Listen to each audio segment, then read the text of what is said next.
নমস্কার বন্ধুরা, আজকে আমরা স্যামসাং গ্যালাক্সি S20 FE 5Gর লো লাইটের রিভিউ দেবো। এই মোবাইলে 12 megapixel main camera with OIS and 8 megapixel telephoto with OIS and 12 মেগাপিক্সেলের আলট্রা ওয়াইড ক্যামেরা দিয়েছে। তো এটা আপনারা দেখতে পাচ্ছেন, লো লাইটে 4K 60 FPS ভিডিও রেকর্ড হচ্ছে, ওআইএস ইউজ হচ্ছে, যেটা কি দেখা যাচ্ছে মোটামুটি ন্যাচারাল কালার রাখতে চেষ্টা করছে, আর তার সঙ্গে ভালোই লাইট মেনটেন করছে। হ্যাঁ, একটা প্লাস পয়েন্ট হচ্ছে এই ক্যামেরার কি না, আপনারা 4K 60 FPS ব্যাক ক্যামেরা থেকে রেকর্ড করতে করতেও আপনারা সেলফিতে সুইচ করতে পারবেন। তো মোটামুটি এখন এটা হচ্ছে আপনাদের low light with flash selfie.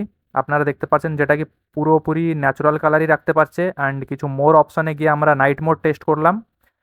Night mode যখন মেন ক্যামেরাটা টেস্ট করলাম, ওটা 5 সেকেন্ডের শাটার স্পিড দিল, যেটা কি একটু প্রসেসিং হয়ে রেজাল্ট এমন টাইপের দিল, আপনারা কি আর বলবো আপনাদেরকে, যেটা কি আপনাদের দেখতে পাচ্ছেন পুরোপুরি লাইটই দিয়ে দিল। কেননা ওআইএস আছে, তো তার সঙ্গে অ্যাপারচারও 1.8 আছে, তো ভালোই লাইট ক্যাপচার করে নিচ্ছে।